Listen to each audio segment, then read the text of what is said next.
Good afternoon, everybody. Welcome once again to the MNP Conservative Media Network. My name is Christopher Maynor. I have the great honor of speaking with Maryland's former governor, Robert Ehrlich, who's just written a fantastic book, America, Hope for Change, and we were just listening to him speak tonight here in Providence, Rhode Island. Governor, thank you so much for coming on to the show. My pleasure, Christopher. Good to see you. Great to be back in Rhode Island. Fantastic. You plan on coming back again? Absolutely. I'm treated very well here.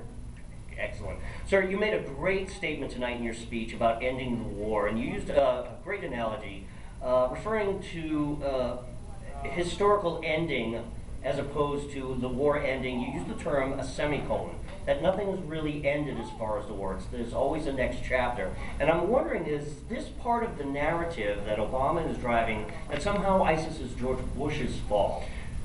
Sure, it is, and that narrative has worked twice, by the way, in the national election. So although we see the falls in it, it's been effective at a political level. The point I made tonight is World War II, World War I, there are endings to some wars, obviously. Usually an armistice, and one side gives up. Nation rebuilding, things move on, right? Marshall Plan, whole 9 yards.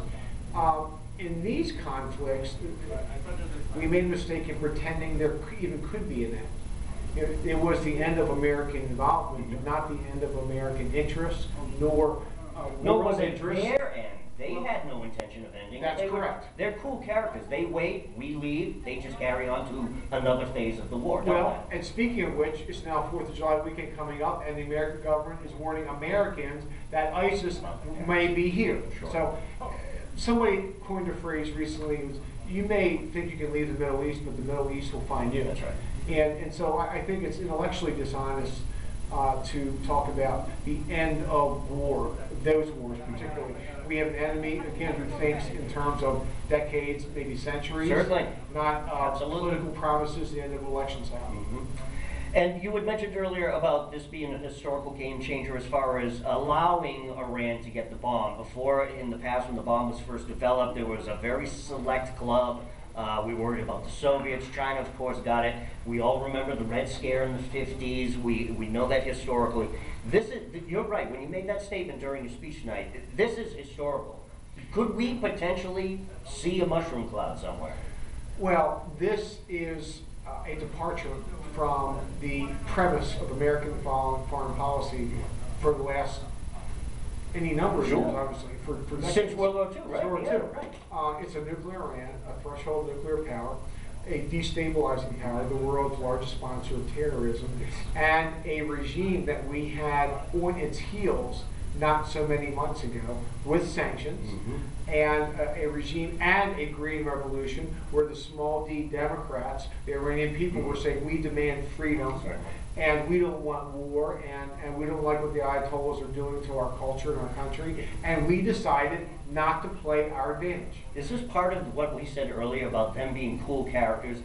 Do you think in the backs of their minds they knew, oh wait, just give it time, they're going to capitulate, meanwhile we'll keep building, we'll keep turning the centrifuges, we'll just keep going, we'll play this game? Well, they played this game, and they played cat and mouse, obviously, with inspections for years, we know that. Sure, right. And they bet that Barack Obama could be reelected. And they bet that he would bring a weak negotiating posture to this deal, and he has. And now suddenly we're on a threshold of a nuclear power with evil intent, with bad intent, and that is destabilizing for the Middle East and the world. Let's move to Hillary Clinton in the election of 2016. She's gaining a lot of popularity in her base, and just quite literally with her base, but around the general Democratic, the party itself.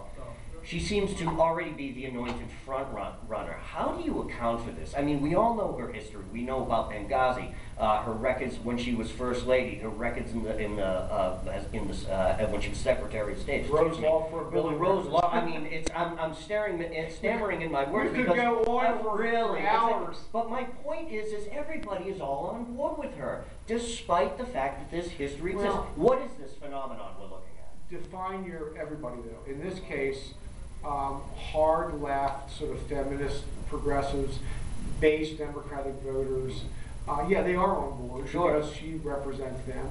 But that's 20%, 15% of the American electorate. That's just part of the Democratic Party base. I would, and as you've seen, as the lies compound, the way they always do with the Clintons, she's losing some support in the middle, right. independents, right. moderates, right. where elections decided, in the middle. Right, exactly. So I think that she looked unbeatable last time. A freshman senator from Illinois came out of nowhere, beat her. And look, she's a formidable opponent. But I do believe that we're going to go Republican for the country this year. And we're going to repeat a lot of what we've seen from the Supreme Court and others, and Obamacare, and other very hard left initiatives that have come out of this administration over the past 7 years. Governor Ehrlich from Maryland, the book is called Hope for Change. It's a great book. I wrote it myself. Signed a copy for me. Christopher Maida, the MVP Conservative Media Network. Governor, thank you so much. My pleasure. Good to see you. Enjoy. Thanks, Chris. Good to